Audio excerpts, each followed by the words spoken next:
truth is the most convincing story that maps onto reality, and that's why the central narrative is falling apart. Right now in the United States, people should not be walking around with masks. We must see the central narrative for the fiction that it is. We are Americans. While elections are sometimes messy, this was a secure election. The founders began the fight for human liberty and self-governance, and it's up to us to finish the job. I'll tell you what, we are in a truth emergency right now. This is the end game.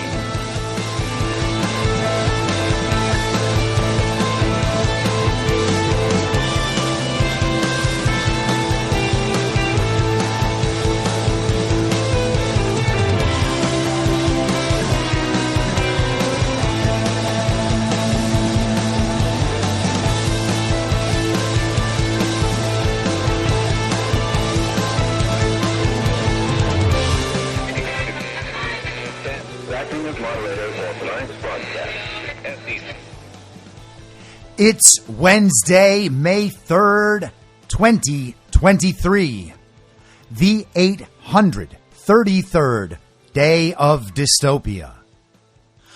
I'm your moderator, Chris Paul. Let's be reasonable.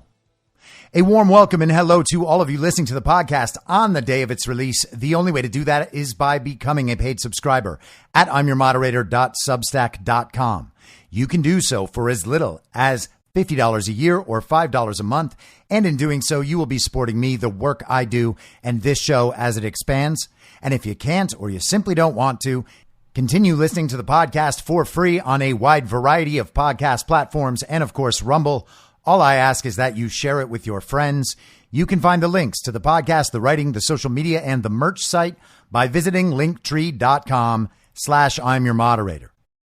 So as usual, there is so much going on that it's hard to keep track of any of it. Let's just try to get through a bunch of it. And we'll start today with what is being reported as an attempt on Vladimir Putin's life while inside the Kremlin. This is from Just the News this morning. Kremlin says Ukraine sent drones to Kremlin to kill Putin. Kyiv says not responsible.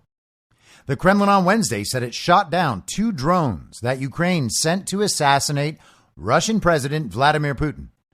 As a result of timely actions taken by the military and special services with the use of radar warfare systems, the vehicles were put out of action, the Kremlin said, as translated. No one was hurt and no material damage was caused by the incident. The Kremlin also said the drones were part of a planned terrorist act and an attempt on the president. Putin's work schedule will continue as normal, according to Russian officials. The Russian side reserves the right to take retaliatory measures where and when it sees fit.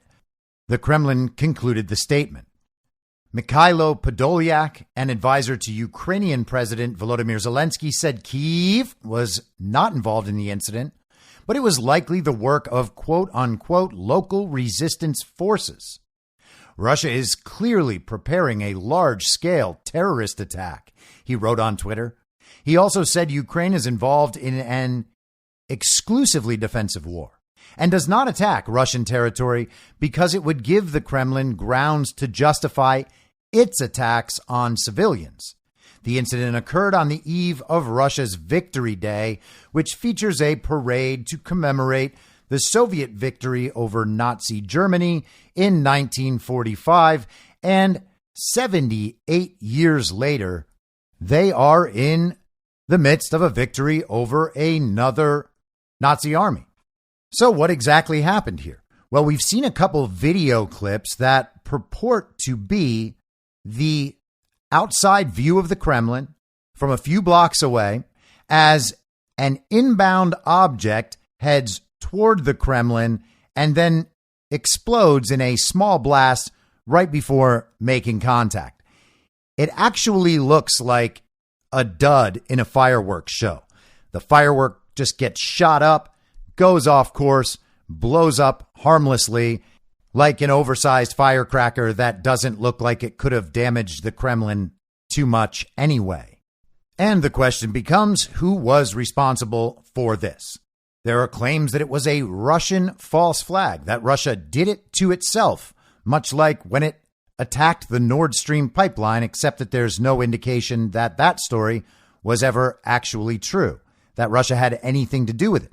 We've talked about Seymour Hersh's extensive reporting about how it was a CIA-involved effort to blow up the Nord Stream, approved of by the illegitimate President Joe Biden.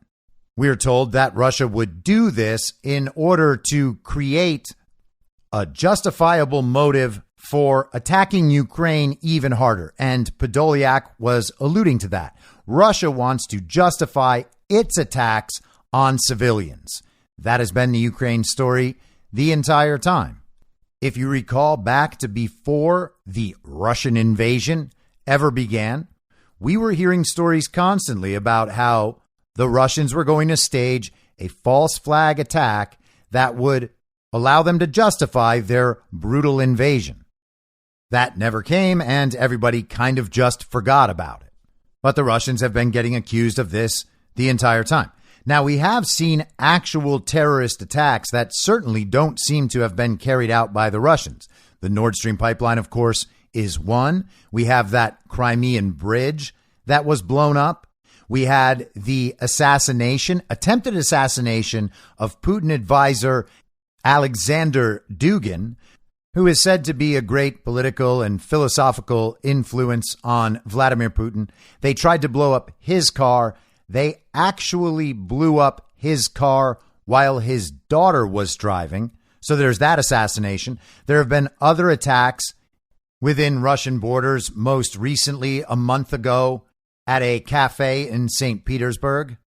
And whenever these attacks happen, we are always told that they are done by unknown actors supporting Ukraine's cause, but not directly related to Ukraine or Volodymyr Zelensky in any way. The comedic actor would never, ever do such a thing. The Nord Stream pipeline attacks, for instance, were carried out by 6 Ukrainian supporters who rented a boat and bombed critical energy infrastructure. But it's never the regime in Ukraine. It's never MI6. It's never the CIA. And it's definitely never the fake president. None of those people or groups would ever carry out a terrorist attack like the ones described. It's just that they keep happening. So we don't know who did it. Could it have been the U.S. or NATO or MI6, something in that sphere? Sure. Could it be Ukrainians? Sure. Could the whole thing be fake? Could it be a Russian false flag? Unlikely, but hey, maybe. So what do we make of it? Well, honestly, not much. It just seems like a narrative escalation, and we'll see where that goes. Zero Hedge put together a collection of reactions to this incident. The first is audio of the comedic actor himself, Volodymyr Zelensky. We don't attack Putin or Moscow. We fight on our territory. We are defending our villages and cities. We don't have, enough weapon for this. That's why we don't use it anywhere. For us, that is the deficit. We can't spend it. And we didn't attack Putin. We leave it to tribunal.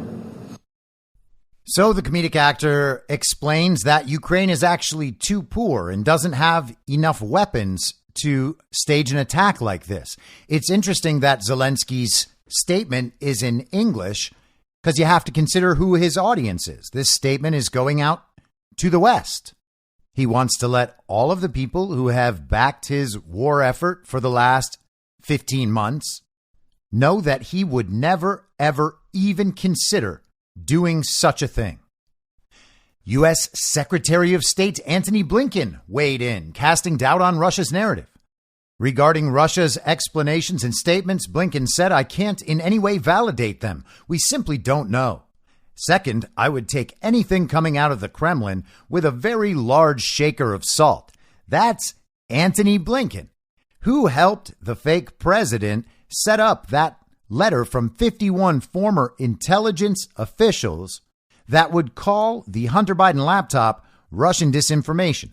Antony Blinken himself the illegitimate Secretary of State coordinated with the intelligence community to subvert an American election and make sure that Donald Trump would not remain president.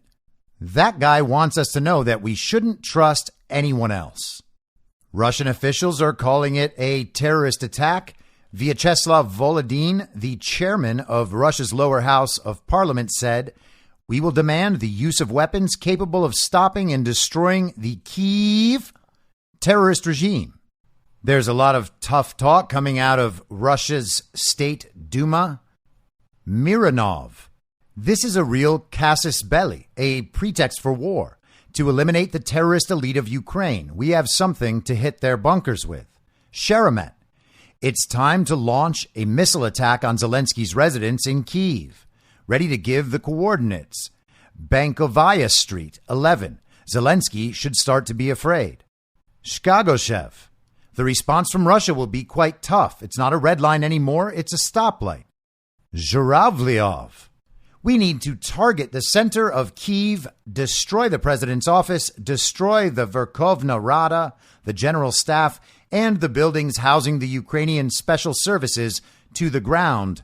And Belik, if they think they have long arms, then let them know we have something to shorten these arms. So a lot of tough talk, which sounds to me like it tracks more with narrative escalation rather than legitimate threats, because whatever talks there are about next moves in this conflict, you would think that any threats to be made have already been made behind the scenes, and that a bunch of Russian politicians saber rattling in the media would have no effect on whatever decisions are made.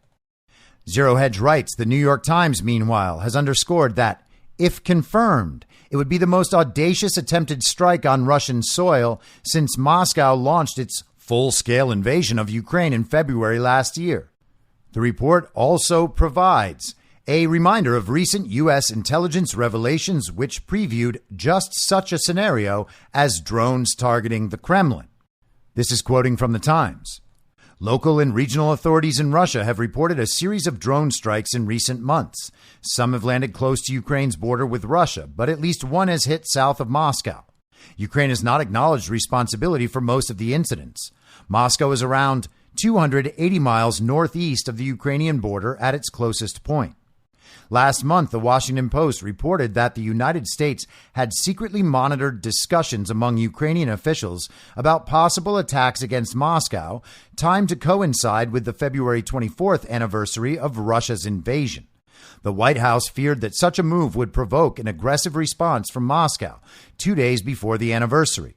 The CIA said that Ukraine's intelligence directorate had agreed at Washington's request to postpone strikes on Moscow. The information was part of a trove of classified U.S. intelligence documents obtained by the Post and other news organizations. And that's interesting. The U.S. does not direct these attacks, but it does have the power to stop them simply by saying, hey guys, don't do that. Kind of makes you wonder how one slips through. A statement from the Russian presidency's office said, "We consider this a pre-planned terrorist action and an attempt against the Russian president. It happened ahead of Victory Day and the parade on May 9th, when foreign guests planned to be present. 2 unmanned aerial vehicles were aimed at the Kremlin. As a result of timely actions taken by the military and special services using radar warfare systems, the devices were disabled." So we'll keep an eye on that and see where it goes.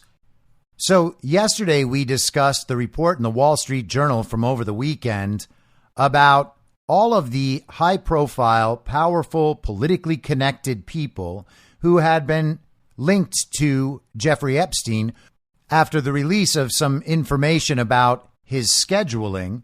And we also discussed within the last couple of weeks a man named Reid Hoffman, who was one of the co-founders of LinkedIn, a billionaire Democrat donor. He was considering putting money behind Ron DeSantis in an anti-Trump effort in order to get DeSantis the GOP nomination and move Trump out of the picture, as if that would somehow work. We also talked about how he has been directly linked to E. Jean Carroll, who is bringing the nonsense rape case against Donald Trump. Reid Hoffman is taking care of her legal fund. Today, we get this in the New York Post. LinkedIn billionaire Reid Hoffman visited Jeffrey Epstein's private island, planned to visit NYC mansion. Billionaire LinkedIn co-founder Reid Hoffman visited Jeffrey Epstein's private island and had plans to stay at Epstein's notorious Manhattan townhouse back in 2014, a new report revealed. Hoffman, 55, paid a single visit to Epstein's Caribbean island, Little St. James, also known as Pedophile Island, where Epstein and gal pal Ghislaine Maxwell allegedly abused underage girls. Joy Ito, the then MIT Media Lab director, was also in attendance and had asked Hoffman and Epstein to help him raise funds for MIT, according to new documents obtained by the Journal. Ito confirmed Hoffman's involvement in the MIT fundraising on Epstein's island in an email to the Journal. Reid attended a few fundraising events at my request, including one trip to Little St. James after I confirmed to Reid that Mr. Epstein had been an approved donor target for MIT in accordance with university rules and regulations, he wrote. That's kind of incredible, just that, by the way. This man, Joy Ito, the Media Lab director at MIT, said that the already convicted Epstein was approved as a donor target for MIT.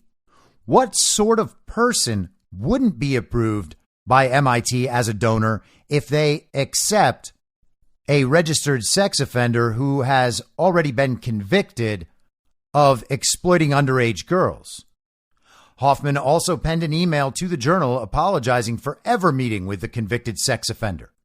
While I relied on MIT's endorsement, ultimately I made the mistake, and I am sorry for my personal misjudgment, Hoffman wrote.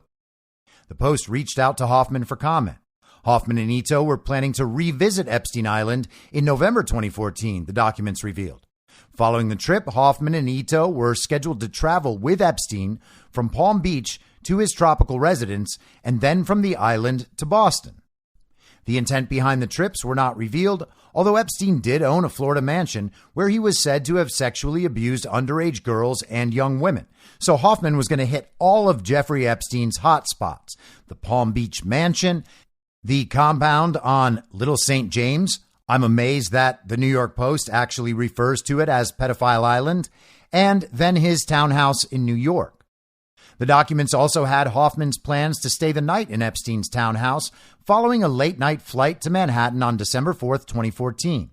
In the morning, the venture capitalist planned to attend a breakfast party where the likes of Epstein and Bill Gates were scheduled to be in attendance. Hoffman, who's now worth $2 billion, confirmed to the Journal that his last interaction with Epstein was in 2015. That year, he invited Epstein to a dinner in Palo Alto with Silicon Valley heads. It gnaws me that by lending my association, I helped his reputation and thus delayed justice for his survivors, he wrote in an email to the Journal. So sincere. If only there was some way that he could have known that Jeffrey Epstein was not a very good guy before he scheduled these multiple meetings and trips together. If only there was some way that this politically well-connected billionaire could have had someone look into Jeffrey Epstein simply by Googling Jeffrey Epstein and reading in what must certainly be the first result that Jeffrey Epstein is a convicted pedophile and human trafficker. If only this tech founder would have known that the internet existed, maybe this whole thing could have been prevented, and he wouldn't have helped delay justice for the Epstein survivors. Ito, meanwhile, resigned from his position at MIT Media Lab following Epstein's 2019 arrest and apologized for accepting any money from the disgraced founder. MIT later donated $850,000 to nonprofits assisting sexual abuse survivors, the Journal reported. And I would love to know which nonprofits those were and how directly connected to Jeffrey Epstein and his friends. They were. It's also amazing that it only took Joy Ito 4 extra years to figure out that Jeffrey Epstein is not a good guy. He resigned after Jeffrey Epstein's arrest. Apparently, that is the point at which Jeffrey Epstein became a real liability. This is from this morning in the Daily Mail. Ex-Barclays boss Jess Staley is accused of abusing girls during a visit to Jeffrey Epstein's U.S. Virgin Island retreat after the pedophile financier told him to, quote, do what he wanted, lawsuit claims.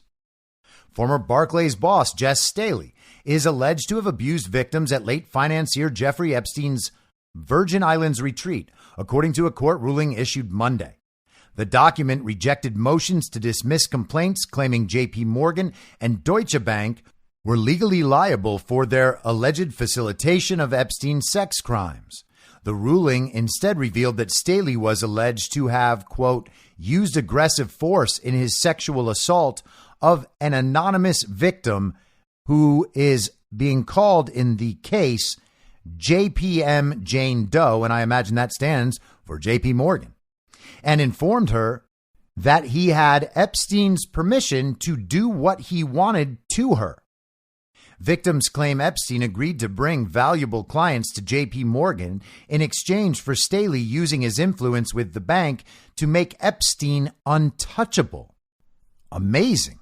Massive global banking institutions carving out quid pro quos for the protection of high-profile convicted pedophiles. Sounds like a conspiracy theory. Staley has been accused of having, quote, observed victims personally and, quote, visited young girls at Epstein's apartments, exchanging some 1,200 emails with Epstein from 2008 to 2012, said to have included pictures of young women in seductive poses. James Jess Staley headed JP Morgan's private banking division and started to service Epstein's accounts around the year 2000. According to Monday's report, Staley is alleged to have developed a close personal friendship with Epstein and was promoted to CEO of the lender's asset management division while Epstein was a client. Lawsuits brought against J.P. Morgan allege that Staley had firsthand knowledge of Epstein's operation and now claim his direct involvement. Suits brought by the U.S. Virgin Islands and an accuser of Epstein also allege that J.P. Morgan and Deutsche Bank knew about and benefited from Epstein's sex trafficking. The islands claim that J.P. Morgan knowingly benefited from participating in a sex trafficking venture, was not dismissed in a trimming of the suits in March. Staley, who was head of J.P. Morgan's private banking division from 2000 to 2009, advised Epstein and has admitted to having shared a close professional relationship. District Court Judge Jed Rakoff said in Monday's ruling that J.P. Morgan Chase Bank could be liable to women who accused Epstein of abuse if they can show that Staley had firsthand knowledge that Epstein ran a sex trafficking venture. Now, that's kind of massive. All they have to show is that Jess Staley knew what Jeffrey Epstein was up to, and then the bank can be held liable to Jeffrey Epstein's victims. That could turn into a real big problem because it sounds like that proof is probably relatively easy to establish. The lender has argued that the cases have no merit and that Staley is to blame for the relationship with Epstein. It was reported in March that J.P. Morgan would sue Staley to make him liable for penalties faced in relation to the bank allegedly helping Epstein. Staley has hit out at his former employer, claiming it to be deflecting blame from his own failures in working with Epstein. He claimed he was being used as a quote-unquote public relations shield and said the bank had no viable claims against him over its relationship with Epstein and could not plausibly allege he was solely at fault. The opinion published on Monday, May 1st, summarized allegations that Staley knew about the operation. It noted that plaintiffs claimed Staley had developed a close relationship with Epstein. Staley allegedly ignored red flags as Epstein grew the operation to, quote, sexually abuse and traffic countless young women. The document also notes that, quote, the complaints do not support the allegation that either JP Morgan or Deutsche Bank acted with the specific intent of benefiting from a sex trafficking venture, end quote, dismissing the plaintiff's claims for attempting to violate the TPVA. So they knew that Jeffrey Epstein was a convicted pedophile and human trafficker, and they knew that they had a working relationship with him, but they didn't know exactly what he was doing with his money, so there's no way you could hold them accountable for anything. The suit against the banks claimed that they let Epstein withdraw cash to pay women involved in his trafficking ring and that they failed to conduct due diligence in reporting. So we have major Democrat donor, LinkedIn co-founder, Reid Hoffman, the man who is potentially going to be helping to fund Ron DeSantis' anti-Trump effort if one actually happens. He's also funding the E. Jean Carroll rape case against Donald Trump, trying to take Donald Trump out however possible. And then we also have Jess Staley from JP Morgan with a very close personal relationship with Jeffrey Epstein. And Jeffrey Epstein, of course, himself, as we discussed yesterday, directly tied to people like Bill Gates, like Noam Chomsky, various universities like MIT and Harvard. He was directly tied to Obama's fixer, Catherine Rumler, former White House counsel, who now is a lawyer at Goldman Sachs, and current CIA director and former Deputy Secretary of State under Obama, Bill Burns. And you gotta wonder at what point all of this becomes not a conspiracy theory once we've reached the point where the media is churning out Jeffrey Epstein tied to prominent official headlines basically every day now. It's also particularly interesting to see JP Morgan getting some of this heat vis-a-vis Jess Staley, because JP Morgan, as we discussed, is taking over First Republic Bank, and you can't imagine that's going to be the last one because banks continue the downslide. Insider Paper compiled a list of banks who are seeing their values plummet. PacWest Bank Corp off 30%, Western Alliance off 25%, Metropolitan Bank 21%, Home Street Bank 15%, Zions Bank 10%, Key Corp 7%, Harbor One lost 6%, Citizens Financial down 5%. And naturally, there is no end in sight to any of this because we are in the middle of a widespread financial collapse and the global move away from fiat regime bucks branded as United States dollars. This is from yesterday in Zero Hedge. 5 Arab states plus Iran among 19 nations ready to join BRICS. 19 nations. Saudi Arabia, the UAE, Algeria, Egypt, Bahrain, and Iran have formally asked to join the BRICS group of nations as it prepares to hold its annual summit in South Africa. In total, 19 nations have expressed interest in joining the emerging markets bloc of Brazil, Russia, India, China, and South Africa, according to Anil Suklal, South Africa's ambassador to the group. What will be discussed is the expansion of BRICS and the modalities of how this will happen. 13 countries have formally asked to join, and another 6 have asked informally. We are getting applications to join every day, the South African official told Bloomberg earlier this week. BRICS will hold its annual summit in Cape Town during the first week of June. The foreign ministers from all 5 member states have confirmed their attendance. Earlier this month, Bloomberg revealed that BRICS is expected to soon surpass the U.S.-led G7 states in economic growth expectations.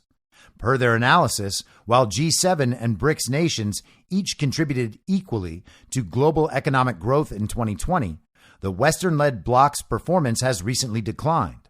By 2028, the G7 is expected to make up just 27.8% of the global economy, while BRICS will make up 35%.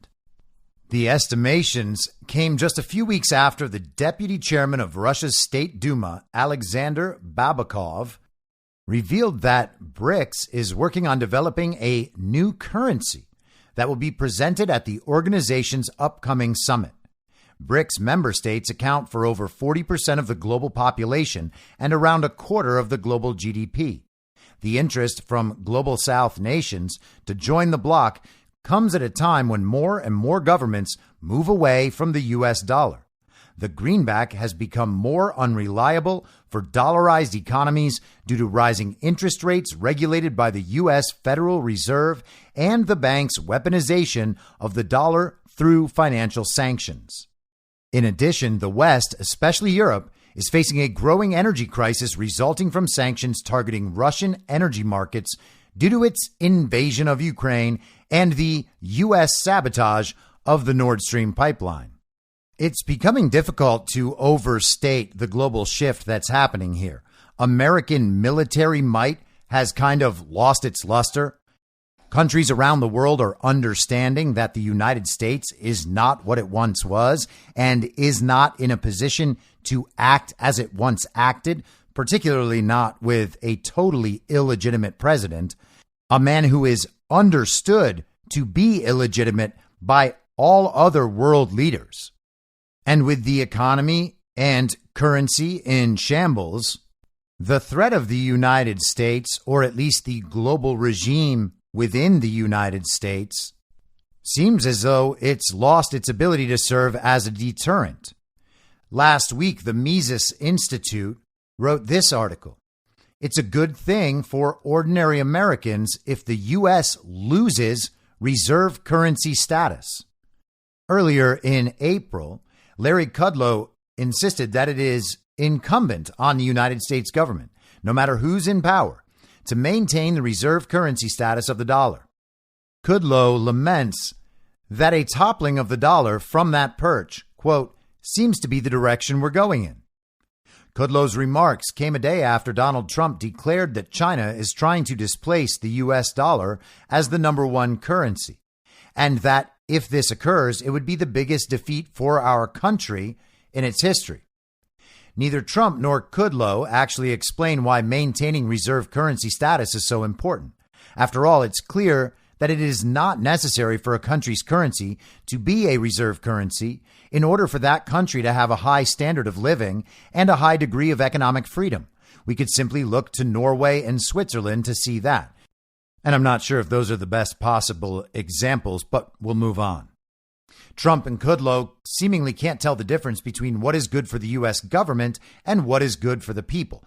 Again, the idea that Trump doesn't know what's going on here is a little insane, but the argument beyond that is sound. The idea that global reserve currency status for the dollar is essential to America relies on the false notion that the interests of the U.S. regime and the interests of ordinary tax-paying Americans are one and the same. These interests rarely coincide, however, and they certainly don't when it comes to reserve currency status. This is especially the case when the dollar is unbacked by any commodity like gold and is simply a floating fiat currency that can be inflated at the will of the regime at any time. And this is exactly what we've been discussing for months. He is also taking note of the most important factor, and that's that you can't just call America one thing. What's good for the regime in America, the evil twin faction of the U.S. government, is not at all the same as what's good for the American people and the actual economy, which is the productivity and activity of the American people. That global reserve currency status benefits the regime itself is obvious. This status for the dollar does indeed allow the regime to more recklessly inflate the dollar and increase deficits. This enhances the U.S. regime's ability to bribe voters with enormous welfare programs and involve the U.S. regime in a dazzling array of wars that have nothing to do with defending U.S. territory. None of this, however, improves the standard of living of Americans who pay the bills. Even worse, when the dollar ceases to be the dominant reserve currency, an event that is inevitable, holders of dollars will see their purchasing power plummet. Yet it's not the end of reserve currency status that is to blame for the inflationist pain. Rather, the fault will lie with decades of monetary and fiscal mismanagement made possible by the dollar's status as the global reserve currency. To demand the regime continue to cling to global reserve currency status is to demand a continuation of the policies that have hollowed out the financial well-being of Americans for decades. Trump and Kudlow, however, are not troubled by this. For them, it appears that the supposed importance of reserve currency status is not about economic concerns, but is really a political project.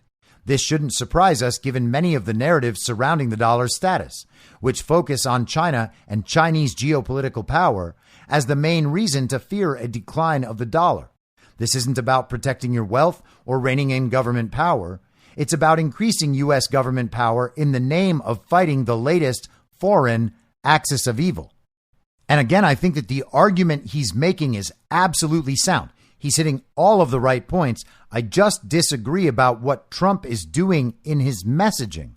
And these are the points at which people get upset and they say, why are you making excuses for Donald Trump? Well, the response is, what do you want Donald Trump to say? It's a very similar argument to the one that people continue to make mindlessly, that Donald Trump must disavow the vaccines.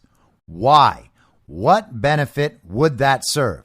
Donald Trump is in a position of messaging and narrative manipulation.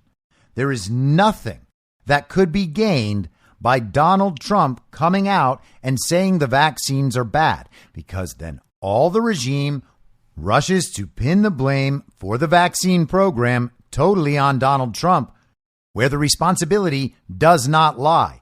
He would literally be doing a favor to the vaccine manufacturers, all of the regulators who allowed it, and the illegitimate administration that mandated it. He would be doing all of them a favor by saying that. So he's not going to say it. And he doesn't need to say it because no one is out there taking the vaccines because they think Donald Trump likes it. There's no real world gain to Donald Trump switching his messaging on that issue. Similarly, here, Donald Trump is saying the thing that he can say and should say. He's going to put the responsibility for this at the feet of the illegitimate president, and he simply cannot say the other thing.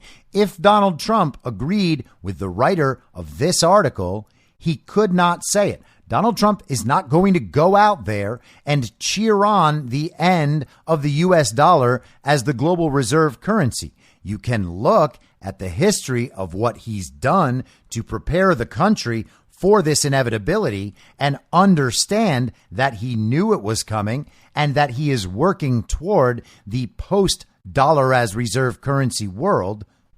And that should be enough. Actual actions and net effects should be looked at, not narrative manipulations and messaging. If this answer is unsatisfying, I'm sorry, but the question in response would be, do you understand political messaging at all, or do you just like to tell people that you have bad feelings when the politicians say the things you don't like?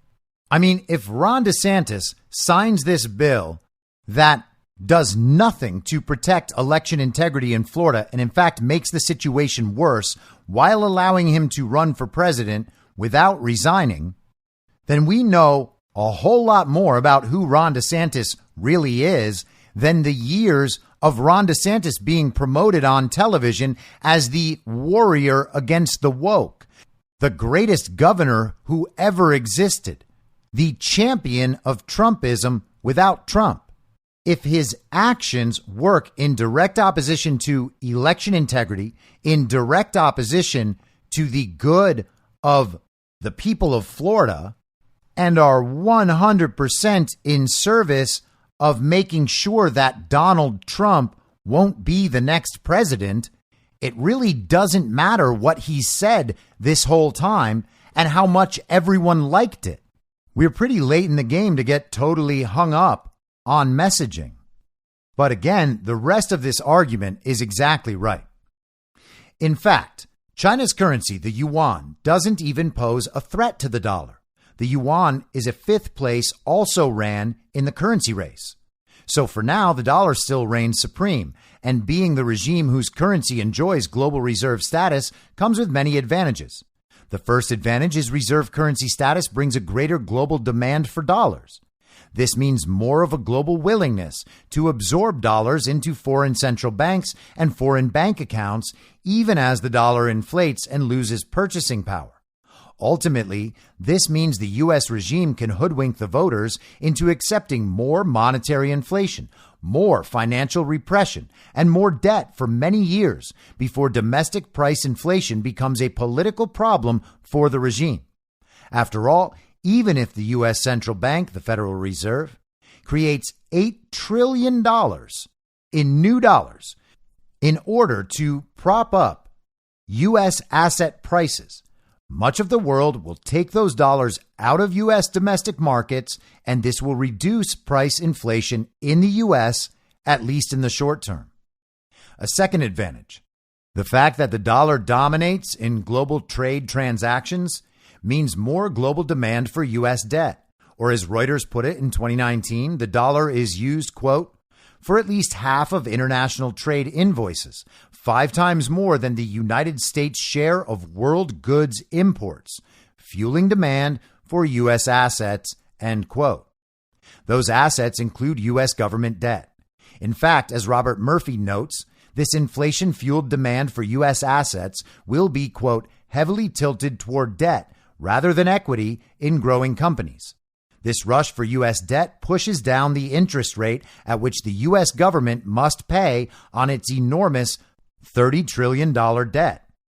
All in all, reserve status for the dollar means a lot more U.S. government spending. This produces no net benefit, since government spending in itself distorts the economy, drives up prices, and otherwise redistributes wealth according to political considerations rather than according to the needs of consumers and entrepreneurs. None of this is good for the productive people in the U.S. For one, deficit spending, whether for elective wars or welfare programs, must always be paid for, either in the form of price inflation, i.e. the inflation tax, or in terms of future ordinary taxation. Moreover, reserve currency status creates political cover for the regime's easy money policies in the short term. That is, global demand for the dollar helps create the temporary impression that monetary inflation comes with few downsides. This, however, can only continue until the dollar's reserve status ends or significantly weakens. In the meantime, the world will have been flooded with dollars. Reserve currency status, by politically fostering more deficit spending, also harms those parts of the private economy that depend on private investment. As deficit spending increases, the economy is flooded with ever larger amounts of government debt backed up by tax dollars. This attracts huge amounts of wealth to government treasuries that otherwise would have gone into private sector investments. All of this dollar profligacy has neither been necessary nor advisable, yet maintaining global reserve status can help regimes get away with this sort of thing for decades. Often, discussion about the dollar's reserve status creates a false dichotomy between total domination of the global monetary system on one hand and complete abandonment of the dollar on the other. A more likely scenario is that the dollar will weaken considerably, but will remain among the most often used currencies. After all, even after the pound sterling lost its status as reserve currency in the 1930s, it did not disappear. For example, let's say the US dollar sinks to 40% of all foreign reserves and is only used in 1/3 of all international trade invoices, instead of 1/2, as is now the case. This would not necessarily destroy the dollar or the U.S. economy, but it would certainly constrain the U.S. regime's ability to pile on another $1 trillion worth of debt without the true costs of mounting debt becoming abundantly clear. Perhaps more importantly, a world less awash in dollars will mean a world with less demand for U.S. assets, such as U.S. government debt. That means higher interest rates for the U.S. government and less of an ability to finance the welfare warfare state by inflating the currency. And we've discussed the debt ceiling fight. That is going to have an effect on this factor right here. If the debt ceiling is not raised, this whole process gets turbocharged and starts to happen really quickly. If the debt ceiling does get raised and the McCarthy position advanced by Republicans last week goes into effect, then the omnibus spending bill from December, that all gets drawn back. We return to the status quo ante, and I imagine we'll begin to see the regime's priorities become really clear. Naturally, politicians and pundits such as Trump and Kudlow view any threat to this kind of state power as a bad thing. At this point, however, how we feel about it is irrelevant. It's going to happen regardless of our feelings on the matter. The only way it doesn't happen is if the U.S. regime suddenly starts slashing deficits and government spending, embraces a strong dollar policy, and perhaps even anchors the dollar to a commodity like gold. None of those things is going to happen without first experiencing a wake-up call on the level of losing currency reserve status. The good news is such a wake-up call will weaken the U.S. regime, potentially forcing policymakers to embrace a more sane fiscal and monetary policy. Again, I think this author, and by the way, his name is Ryan McMakin, I think he's dead on about all of this except his analysis of what Donald Trump is actually doing. Donald Trump obviously wants to start slashing deficits and government spending. He wants to eliminate agencies. He wants to shrink the bureaucracy in ways it's never been done before. I don't think anyone doubts that. It's his explicit policy. He brought the Federal Reserve under the U.S. Treasury. He certainly wants to pursue strong dollar policies and has discussed it in the past, anchoring the dollar to a commodity. Well, I guess that remains to be seen. That could happen, maybe with gold, maybe with something like Bitcoin. I'm very curious to see what currency news we get out of that BRICS summit. I think Donald Trump is only messaging on this issue to alert the public to the complete mismanagement and incompetence of the illegitimate administration. But this whole thing, as noted by this author, was inevitable regardless. There is no point getting hung up on the messaging when you realize that the speaker, in this case Trump, couldn't say anything other than he's saying. Now, is there a possibility that Bitcoin will be what emerges from this massive global shift? Bitvolt7 on Twitter pointed this out yesterday. He said, in case anyone hasn't been paying attention, the current administration is at war with the Bitcoin industry. The economic report of the president was the first time that the Biden administration openly admitted that Bitcoin created issues for the financial system and the environment. They strongly advocated for the necessity of central banking and central bank digital currencies. And he's highlighting a report authored by the White House Council of Economic Advisors in late March, and then links to this. It's a report from yesterday directly from the White House titled The Dame Tax, making crypto miners pay for costs they impose on others. Last month, the president released his budget for fiscal year 2024, building on progress over the past 2 years to make critical investments to grow the economy, lower costs for families, protect and strengthen Medicare and Social Security, and reduce the deficit. One new proposal in this year's budget, the Digital Asset Mining Energy Excise Tax, is an example of the president's commitment to addressing both long-standing national challenges as well as emerging risks. In this case, the economic and environmental costs of current practices for mining crypto assets, crypto mining for short. After a phase-in period, firms would face a tax equal to 30% of the cost of the electricity they use in crypto mining. Crypto mining is a process for validating transactions among holders of crypto assets to record and transfer cryptographically secured assets on a distributed ledger by, for example, using computing equipment to perform calculations to select the validator. Currently, crypto mining firms do not have to pay for the full cost they impose on others in the form of local environmental pollution, higher energy prices, and the impacts of increased greenhouse gas emissions on the climate. The Dame tax encourages firms to start taking better account of the harms they impose on society. So, my climate change. The Bitcoin miners are creating and exacerbating climate change. They're using too much energy. It's dirty. It's going to create pollution. We just can't have it. Therefore, what we need to do is tax the hell out of them until they simply stop. While crypto assets are virtual, the energy consumption tied to their computationally intensive production is very real and imposes very real costs, as highlighted in a chapter of this year's economic report of the president entitled Digital Assets, Relearning Economic Principles. Recent reporting by the New York Times. Isn't that great that the White House is citing the New York Times? Highlighted the scale of the power consumption associated with 34 of the largest crypto mining operations, which they calculated as equal to the power used by the surrounding 3 million homes. As shown in Figure 1, the amount of electricity used in crypto mining in the United States in 2022 was similar to what is used to power all the country's home computers or residential lighting.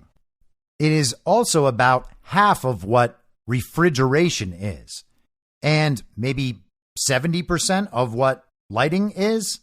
It's less power than it takes to run people's televisions, slightly more than computers, and more than fans and pumps, freezers, clothes washers, and dishwashers.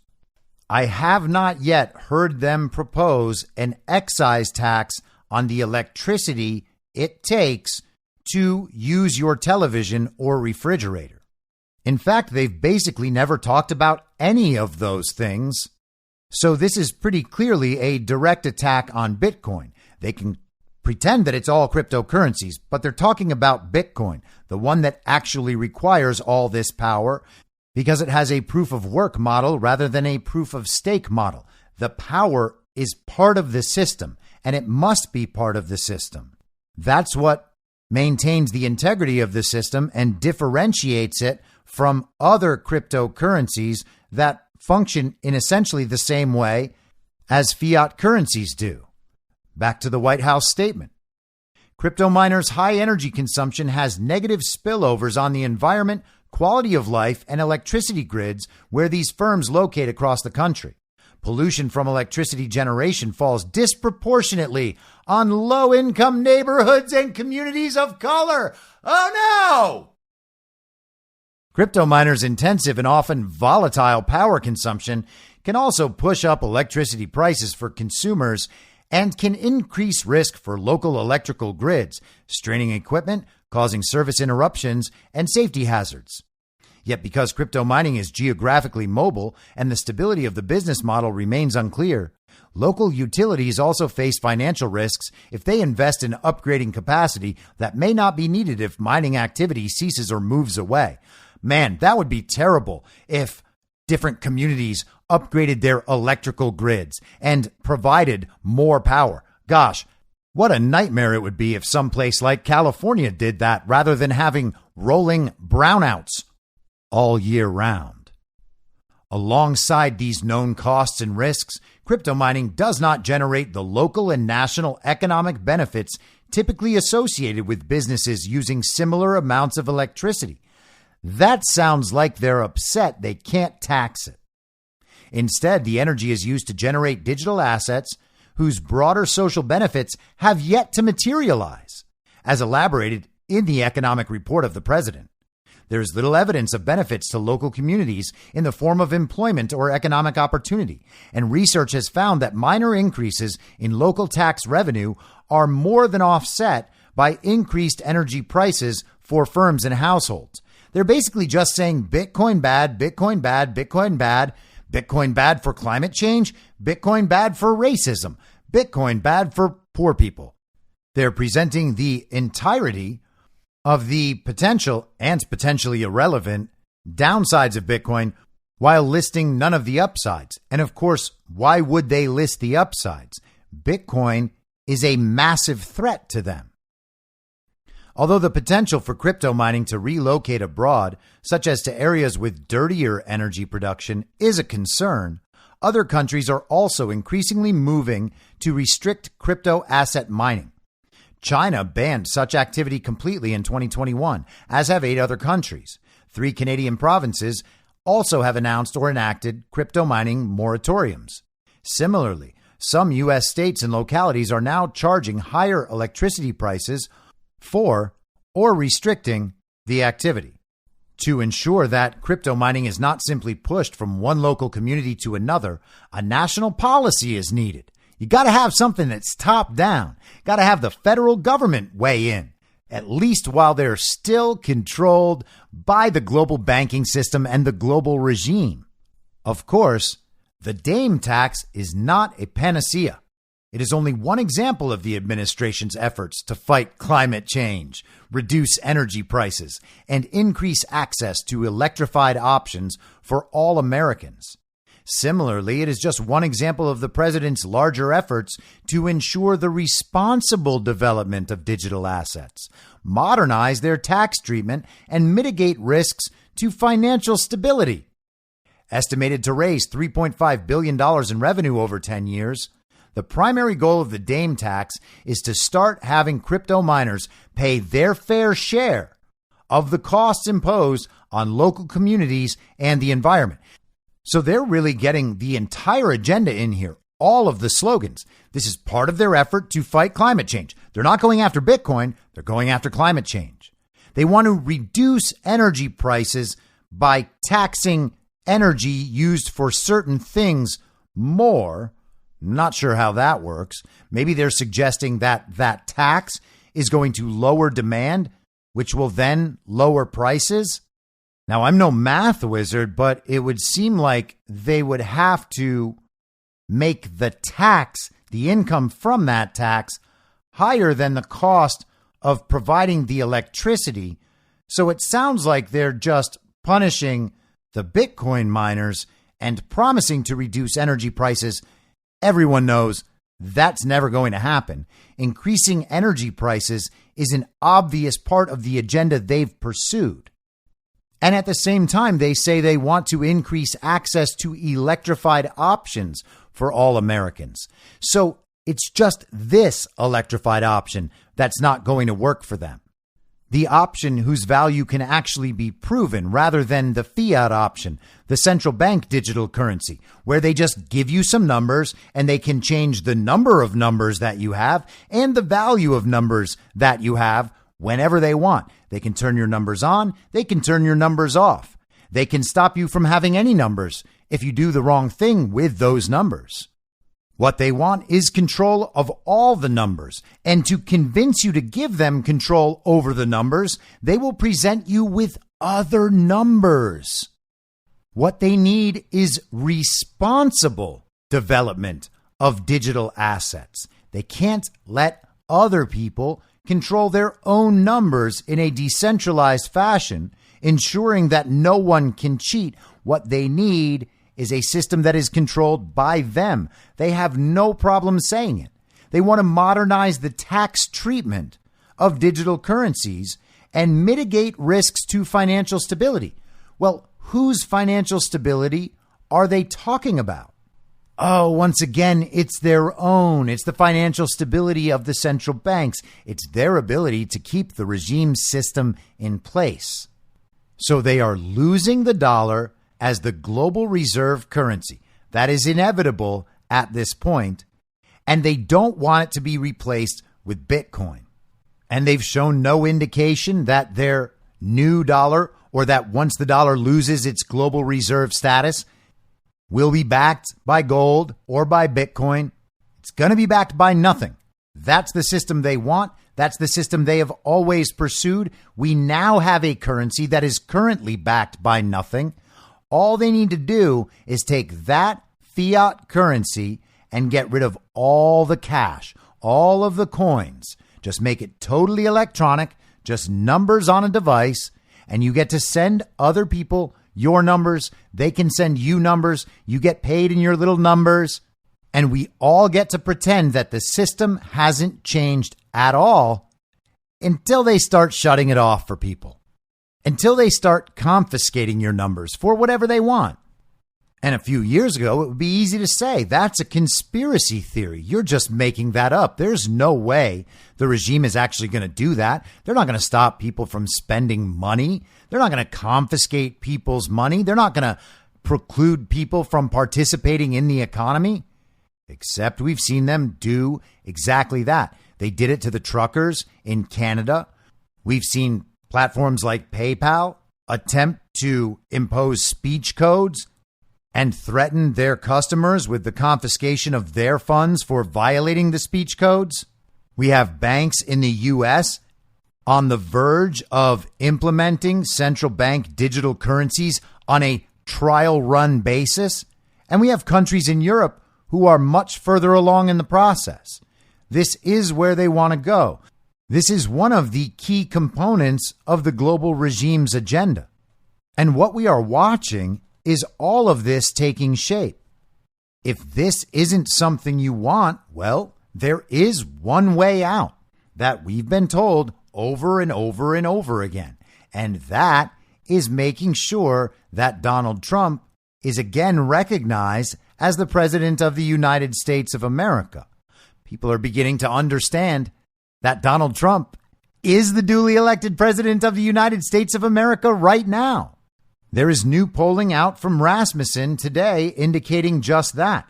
And as always, it's worth noting that polling is not accurate and not reliable, except in its ability to track trends over time. It can give you directional information on where things are going. Thinking that these numbers are accurate in terms of the proportion of the country believing in a certain thing is a bridge too far.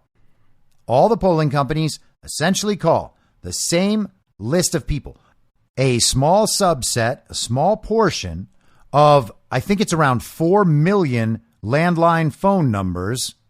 They call these numbers, qualify the person who answers, then ask the questions, including about the person's identity, and then they weight those answers based on a predetermined notion of the proportional representation of each party, and they arrive at their final numbers.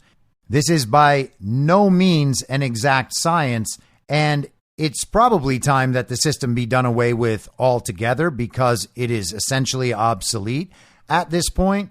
But again, it's still worth considering directional knowledge over time, particularly if you're looking at results from the same polling company using the same methods over time. And so that's what we have here with the latest Rasmussen poll. They have asked this question a number of times over the last couple of years, and the numbers keep rising. The question: how likely is it that cheating affected the outcome of the 2020 presidential election? Likely or not likely? All voters, 62% say likely, 32% say not likely. That's 2-1 people who know that the election was stolen against people who know that the election was stolen but are still willing to lie about it. Republicans, 80% to 16%. That's 5-1. You get in a room with 6 Republicans, 5 of them know the election was stolen. Democrats, 45% of Democrats say it is likely that cheating affected the outcome of the 2020 election. Only 50% of them say it's not likely. Democrats, people who still identify as Democrats in the middle of 2023, 50% of those people, according to this Rasmussen poll, are all they can muster to support Joe Biden's legitimacy. Only half of Democrats, current Democrats, think Joe Biden is legitimate. Independents, 64%, say cheating was likely a factor in the outcome of the 2020 race, and only 28% say it was not likely. Those are pretty incredible numbers, and the numbers have only moved in that direction for the last 2.5 years. People are understanding that something is deeply wrong, and cases are moving forward in Arizona. Just yesterday in Florida, We got news of a new machine fraud scandal where blank ballots are put into the machines, triggering mass adjudications, which a poll worker can do, just decide in a batch what all the votes on all those ballots really were. We've heard stories about that since the fall of 2020. Now we have it coming to light in Florida. We have pictures of ballot signatures coming out of Arizona. In Kerry Lake's case, the signatures do not match at all. Elon Musk was out there interacting with Abe Hamadeh, who had his election in Arizona for attorney general stolen by the regime. He is still contesting that race. He wrote on Twitter, "Your ballot was 15 times more likely to be rejected if you voted on election day in Maricopa County." He shows the numbers. Elon responds, "Strange." Then he comes back and says, "Also strange that 30% of printers go down on election day after working fine for the primary. Also strange Maricopa County refused to extend voting hours. Also strange Maricopa County withheld the provisional ballots from us prior to trial. Cover-ups are strange." People are seeing this now, and it's having an effect. People are understanding that something is critically wrong and that the lies just aren't working anymore. The social incentives for keeping quiet about election fraud are disappearing. The punishments for talking about election fraud have disappeared completely. And you can take that from me, someone who talks about election fraud online all the time and then gets absolutely flooded with bots, people that have 0 followers who started their account 3 weeks ago and only have 3 tweets about sports or video games or reality television. That's what the resistance to this is now. If everyone was just speaking up, it would all be over. But the truth is, the result is inevitable either way. And people are coming around not only to the fact that Donald Trump won and everybody knows it, but that things were a lot better under Donald Trump. That same Rasmussen poll now has Donald Trump with a 59% favorability rating among all likely voters, 11 points ahead of Biden. When they are placed in a head-to-head matchup for who should be president, Donald Trump is 7 points up. That's got nothing to do with the Electoral College, nothing to do with the state math. That's the national popular vote reflection. Not that the national popular vote is a real thing, but I know that that's what regime communists really, really care about. They don't like the Electoral College. They want to know what everybody thinks. That's the definition of democracy. Well, hey, now the majority thinks that Donald Trump is the guy. And the majority thought that when they went to the polls in 2020 as well. The entire illusion of majority is slipping away at this point.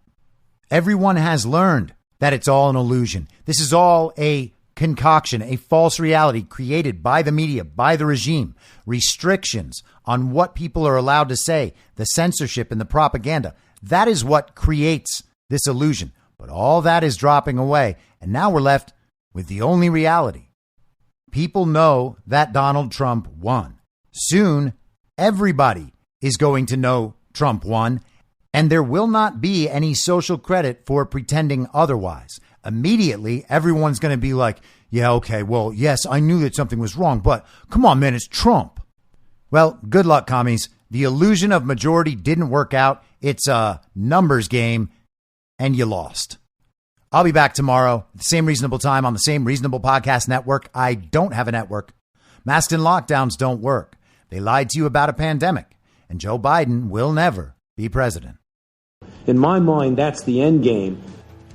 If you're listening to this episode for free, you can support me and support the show and the work I do by signing up for a paid subscription at imyourmoderator.substack.com.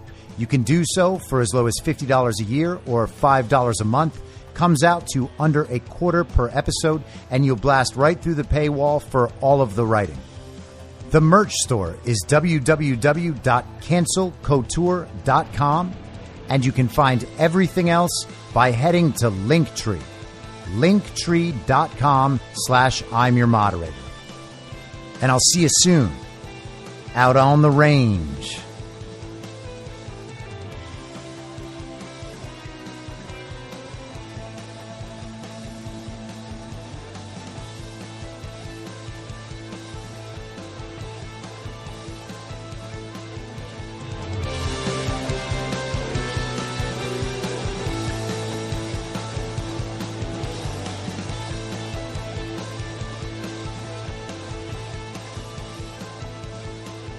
time.